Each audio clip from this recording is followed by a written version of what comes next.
This is Daily Blast Live. We're talking about what you're talking about. Get real. No. This Just is stop. a sham. It's finally here. Drum roll. Welcome to DBL, everybody. Listen, we got some sad news, so I'm just going to jump right in today. Stephen Twitch Boss, who was Ellen's DJ on her talk show, has passed away. Very shocking news. The Los Angeles County Medical Examiner said he died in a hotel room yesterday, and the Today Show and other news outlets are reporting that it was by suicide. He was only 40 years old. Twitch was best known as Ellen's DJ, of course, and for his dancing. He joined the show in 2014, and he was promoted to co-executive producer in 2020 and stood by Ellen after her show was accused of being a toxic workplace. He and his wife, Allison, gained millions of followers on TikTok showing off their dance moves and would sometimes get their kids involved. In a statement, his wife said, quote, "Stephen lit up every room he stepped into. He valued family, friends, and community above all else, and leading with light and love was everything to him. He was the backbone of our family, the best husband and father, and an inspiration to his fans." We also have, actually, I'm going to save the number. We could put it on the screen before and after while we talk, if you guys are going through something at home. But, man, I just think of his kids, 3 kids, and what kind of space. Before I used to think, well, how could you do that to your kids?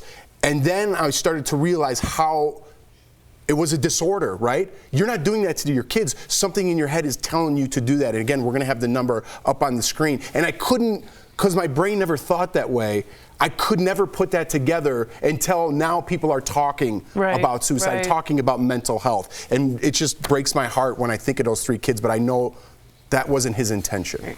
I appreciate your transparency on that you have had enough time or experience to change your mind, because I too was someone who used to say all the time, like, suicide is the most selfish thing you could do. And even when I experienced it with someone very close to me a couple years ago, I said that because I was so angry for so long about it that I think it's okay to feel all of those things, but also understand that this is a mental health issue and we are in the middle of a mental health crisis. So I do think it's important that we have these conversations very openly and honestly and represent everyone who has some thoughts on it, because you're going to go through all of the stages of grief and disbelief. I was devastated about what you said, that he has kids, he's a husband, a father, and everybody that he left behind. But I also thought about how outward facing anybody can look any way, and that could mean anything. So you shouldn't just assume what someone's life is like because of what you think that they're doing.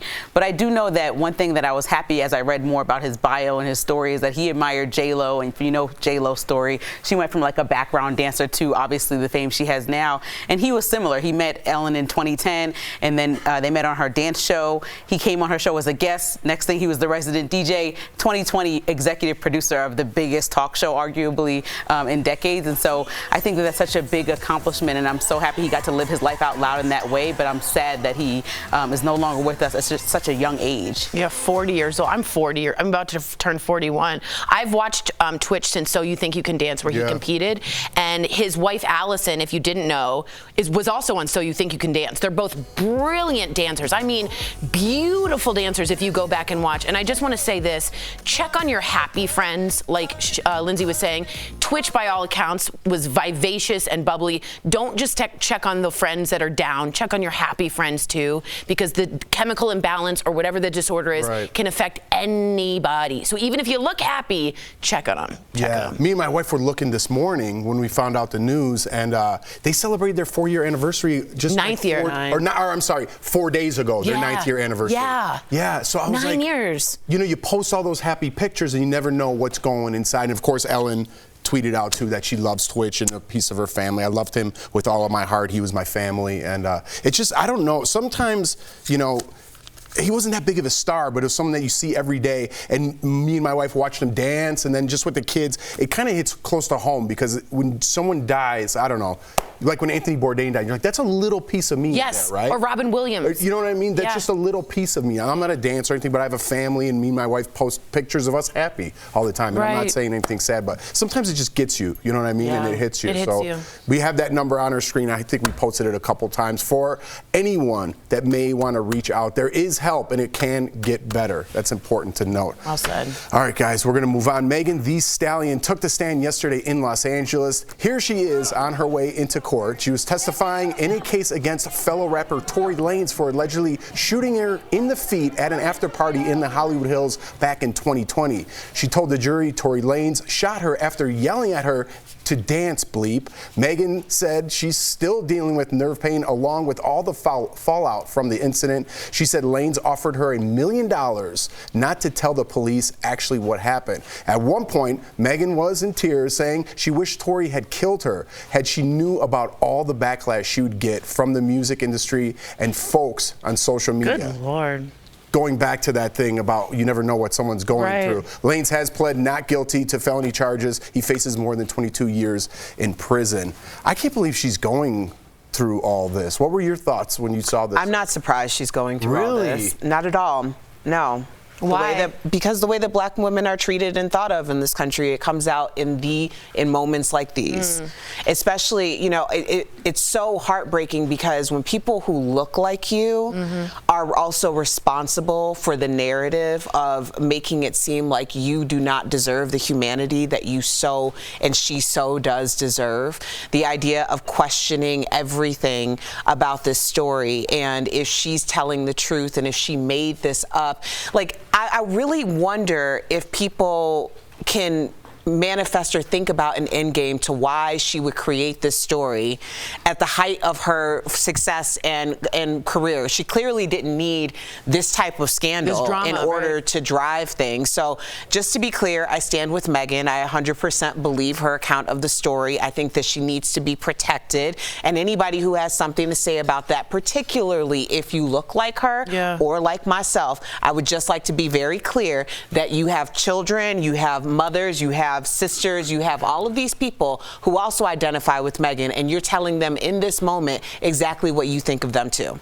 I think a lot of people are also just wondering, everybody who posted the online messages, protect black women, and thought it was, you know, cool when it was a wave during 2020 after George Floyd was killed, and we had all these controversies. It's like interesting to see these people criticize somebody who we know the defense is not denying got shot in her foot. Now, the defense is trying to argue that it wasn't Tory Lanez, but the point is that this woman got shot. She is the victim of the story. So why are we trying to find a conspiracy that's otherwise when we know that she had bullet fragments in her foot? And from what she's saying, a lot of people are criticizing like the fact that she walked back to the car or kept talking to them after she was allegedly shot or didn't tell the police right away. She's explaining like the trauma of that moment. I don't know who is that fight or flight. They can figure out that they should maybe walk down Sunset Boulevard, maybe get bombarded by paparazzi, maybe just ruin the trajectory of her music career since she just finished her biggest song with Beyonce like within the same time frame. It's like, who wants that to overshadow your biggest moment thus far when that was literally what she said out of her mouth, a dream of her career to work with Beyonce. It's kind of insane that you can't give her the grace to understand that was a frantic, chaotic moment, and who would know how to respond in that situation? Yeah, it is insane. It is. And she's 27 taking the stand. I just thought that's a lot for a human being to have risen to stardom, then get shot, and then not believed. Just a lot of trauma for her. So I also stand with Megan, and if we say protect black women, do it. Yeah, I'm confused about that one. Right. All right, coming up on DBL, our interview with Vivica A. Fox. Wait until you hear how she spends Christmas Day. And Jennifer Lawrence is getting backlash for saying she was the first female action star. Tori's explaining in her segment called Actually. It's happy holiday season time. From our DBL family to yours, we want to wish you a happy holiday season. A happy holiday season.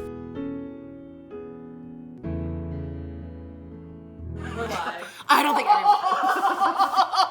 Actually, it's time to take a bathroom break. I didn't get it. Like they're going to get a snack and not going to watch your segment. Oh, that's true. Guys, snacks are great. I love snacks. Good I'm old just a really big snacks. snacker, actually. I am at like 1 o'clock in the morning. I'll be like, what's available? Are you a night? You're a night snacker. Yeah, like I want something, and then it's like I don't need to eat this right now. I had a great day of health, and then Reese's Pieces or something. God, I want ice cream so bad at night. Also, is anyone else feeling like they're hibernating a lot during? I'm like not going out and doing anything. It's cold At all. At all.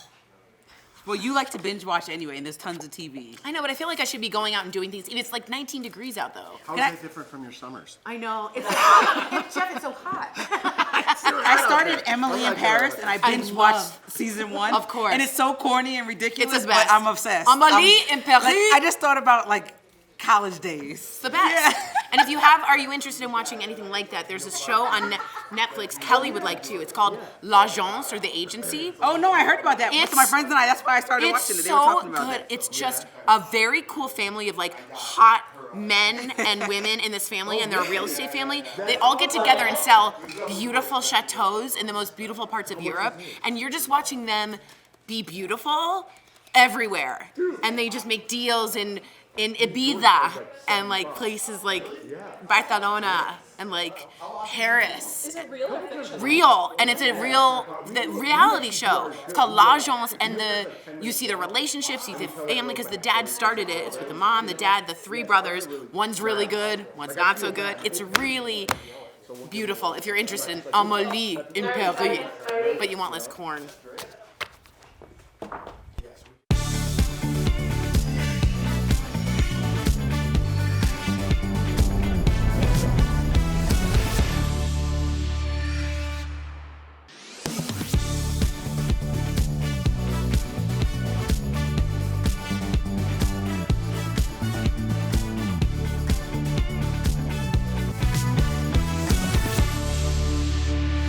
Welcome back. It's a tale as old as time. A couple of celebs made some comments they deemed harmless that other people, deemed harmful.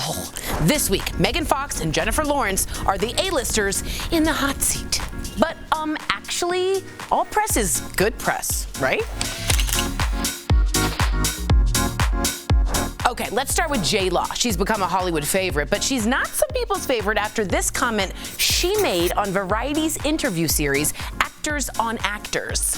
When I was doing Hunger Games, nobody had ever put a woman in the lead of an action movie because it wouldn't work. We were told. People ran to Twitter to share their thoughts on this comment, saying this was so disrespectful to other icons like Linda Hamilton from The Terminator or Pam Grier from Foxy Brown.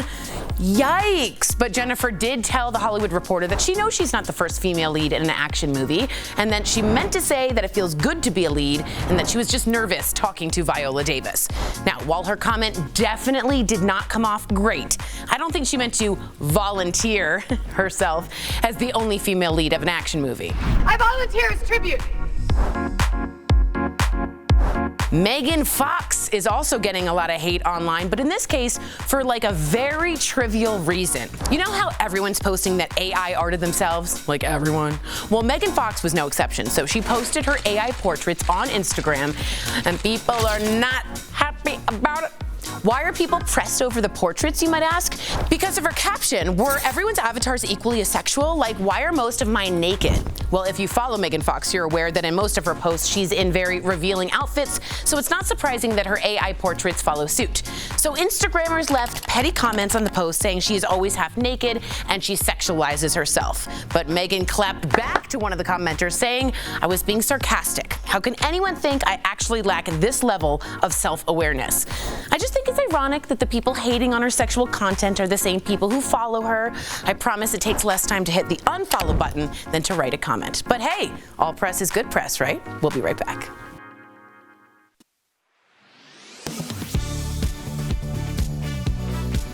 On December 13th, President Joe Biden signed the Respect for Marriage Act into law. It requires federal and state governments to recognize all marriages that were legally performed in any state. Some people, including those affiliated with churches, claimed because the law applied to government agencies that it would give the Internal Revenue Service the power to revoke the tax-exempt status of churches that refused to perform same-sex marriages. And a Verify viewer on TikTok asked us what the law actually does. So, let's verify. Does the Respect for Marriage Act give the IRS the ability to revoke the tax-exempt status for churches that oppose same-sex marriage? Our sources are the Respect for Marriage Act, a joint statement issued by some of the senators who passed it, the IRS, and Dale Carpenter, a constitutional law expert with Southern Methodist University. The RFMA explicitly says the law can't be used to deny or alter the tax-exempt status or tax treatment of an eligible person or entity. That language was added by a bipartisan group of senators who wanted to ensure that a church's tax-exempt status is unrelated to marriage. The law also specifies it only applies to those acting under the color of state law, which Carpenter says is a legal expression referring to the government or government officials, not private organizations like churches. So, no, the Respect for Marriage Act does not give the IRS the ability to revoke the tax-exempt status for churches that oppose same-sex marriage. With Your Verify, I'm Brandon Lewis.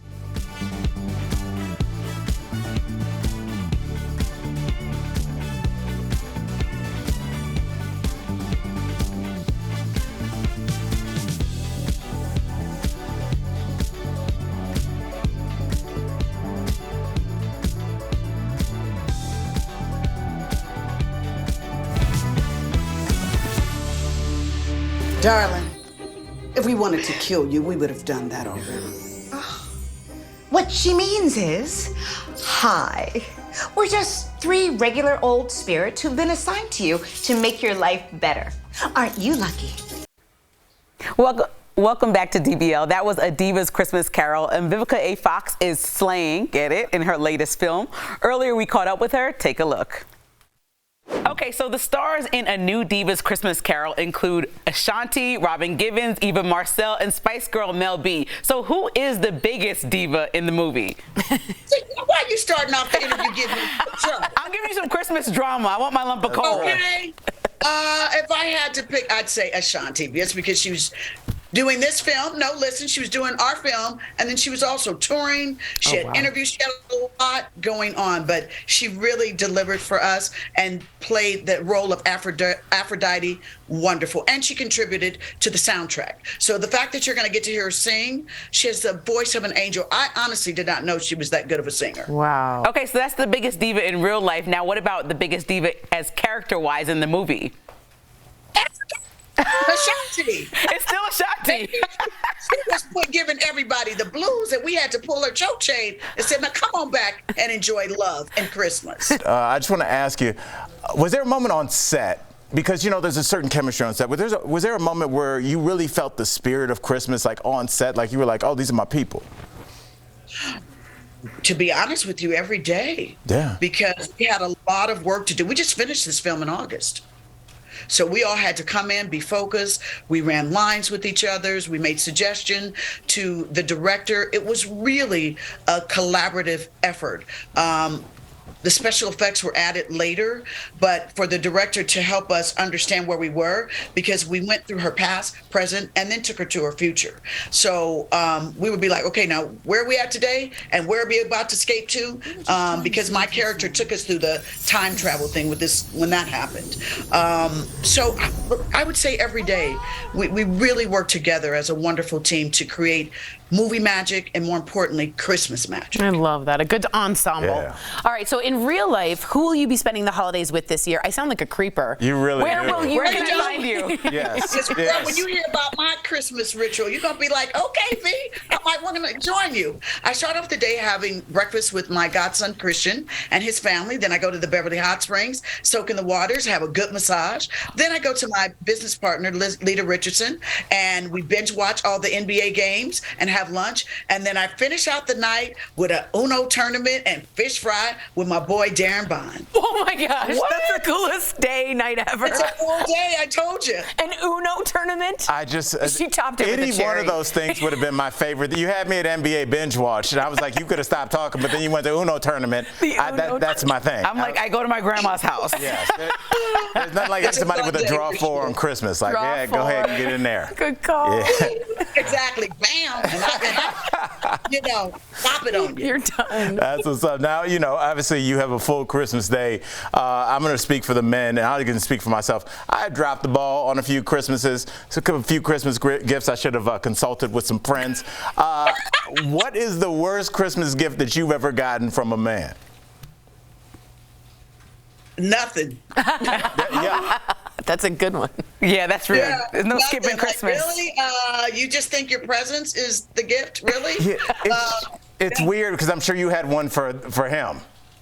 I am a great gift giver. I really am. I love birthdays and I love Christmas. So, it was kind of chintzy. He got kicked to the curb. Yeah, well, so let's go back to Divas. So you ran into housewife Kenya Moore since your epic showdown on Celebrity Apprentice, but it went well, right? So tell us that story. Well, that was really, I'm not a mean girl whatsoever, but she really tried me on Celebrity Apprentice, taking my phone. She hasn't officially confessed to that. Yeah. But honestly, it was her little girl. We were in Crustacean's restaurant in Beverly Hills, and her little girl just walked over to me, and I was like, "Hi, baby." And Kenya walked over and was like, "Hey, girl." And I was like, "Come on, let's go on and drop this." We're both adults. And daughter's beautiful. It's good to see you in a new chapter as a mom. And we squashed it. Wow. What an adult thing to do. The power of a little child, too, right? Right. And I think kids soften you a little bit. I just had a baby a year ago, and so it helps me okay, am I really mad or, am I not? Absolutely. Congratulations on your new baby. Thank you so much, Vivica. I appreciate that. Kinsley's the best. Thank you so much for joining us, Vivica. DBL Nation, a new Divas Christmas Carol premieres tonight on VH1. Again, so lovely to chat with you. Come back soon. That's true. We'll be right back. Happy blessed holidays, darlings. And here's to fabulous 2023. That's right. And you, and to you.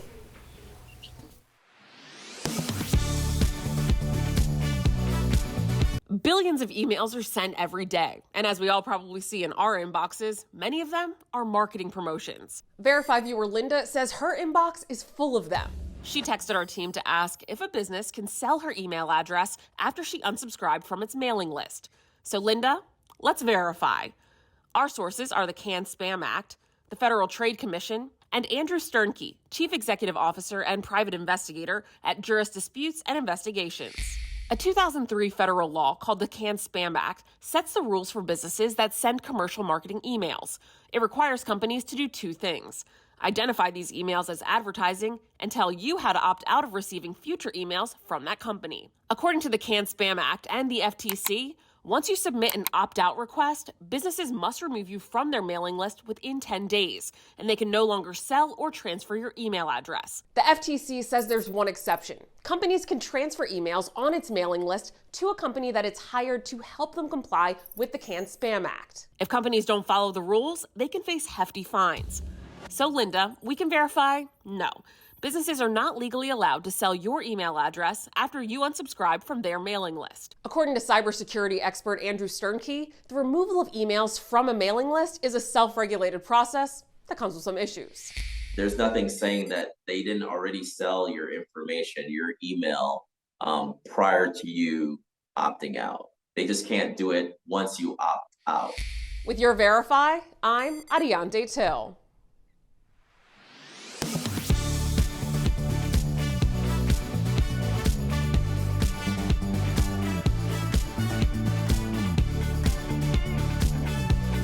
Poinsettias are one of the most popular holiday plants. Their colorful leaves can range from a creamy white to a bright red. For years, people have claimed that the plant is lethal to cats and dogs. Recent online search trends show people are wondering about that claim as they start decorating for the holidays. So let's verify. Are poinsettias deadly to pets? Our sources are the ASPCA, the American Kennel Club, and the Pet Poison Helpline. Snap open a leaf of the plant and its milky white sap will ooze out. The chemicals in the sap are similar to those found in detergents. If cats and dogs consume them, they may experience gastrointestinal irritation, such as nausea, vomiting, drooling, or sometimes diarrhea.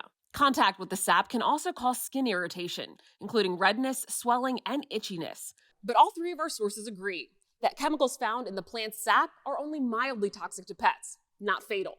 The Pet Poison Helpline website says claims about pet poisoning from the plant sap are greatly exaggerated. So we can verify, no, poinsettias are not deadly to pets.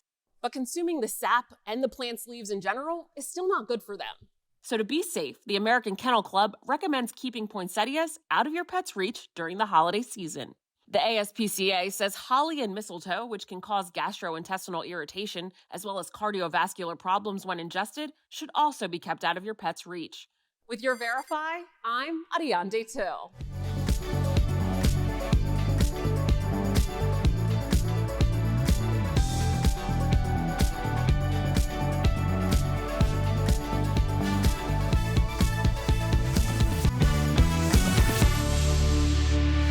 Welcome back. We've got some amazing products from Side Deal. Who doesn't like a good side deal? Check it out.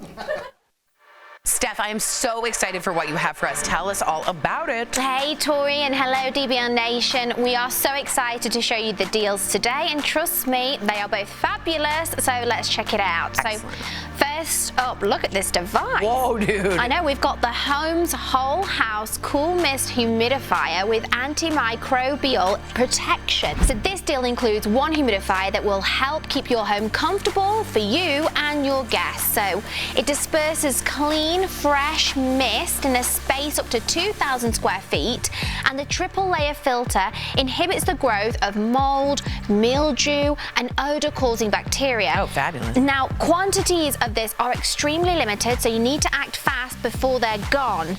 Now, normally these are $170, but we've got it for just $69.99, saving everyone 59%. Can I be honest? I'm shocking myself everywhere I'm going because it's so dry in the air. Yes, in the static winter is a real issue. Yeah, so for $69.99, you could just have a better season. So we've also got something perfect for tech lovers. It's the 2-pack Cobalt X adjustable 2-in-1 smartphone tablet stands.